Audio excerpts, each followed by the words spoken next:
Dinas Kesehatan Provinsi Bali telah berkoordinasi dengan pihak bandara dan pelabuhan di Bali untuk memasang thermoscanner atau pendeteksi suhu badan.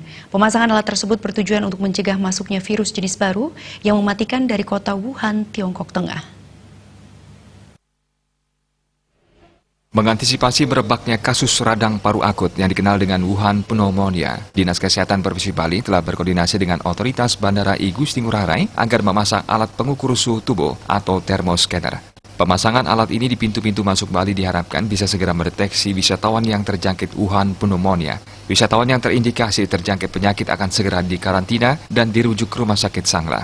Wuhan pneumonia disebabkan virus corona jenis baru yang menimbulkan infeksi paru dengan gejala awal panas dan demam tinggi. Penularan virus ini tak ubahnya seperti virus penyebab flu biasa, yakni bersin yang menyebabkan virus menyebar di udara dan kontak langsung. Jika tidak cepat ditangani, virus ini bisa menimbulkan sesak nafas akut dan bahkan berujung kematian. Kami sudah edarkan kewaspadaan dini kepada seluruh vaskes yang ada di Bali agar semuanya waspada siaga. Jadi seperti itu agar jangan sampai nanti kasus yang ada ini sampai meluas.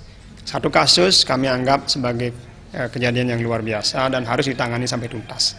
Kalau ditemukan adanya suspek pada penumpang, ya tentu ini akan dilakukan pemeriksaan lebih detail ya. Kemudian di tempat isolasi di sana karantina ya, dan diperiksa lebih detail lagi gejala-gejalanya dan seterusnya. Kalau memang mengarah kepada pneumonia karena corona, ya kita akan rujuk ke Rumah Sakit Sangla. Suarjaya menambahkan sebenarnya penanganan Wuhan pneumonia hampir sama dengan virus SARS yang sempat merebak pada tahun 2003 silam. Rumah sakit di Bali telah dilengkapi dengan peralatan dan obat-obatan untuk pengobatan penyakit tersebut. Masyarakat diharapkan tetap tenang, namun tetap meningkatkan kewaspadaan dengan selalu menerapkan perilaku hidup sehat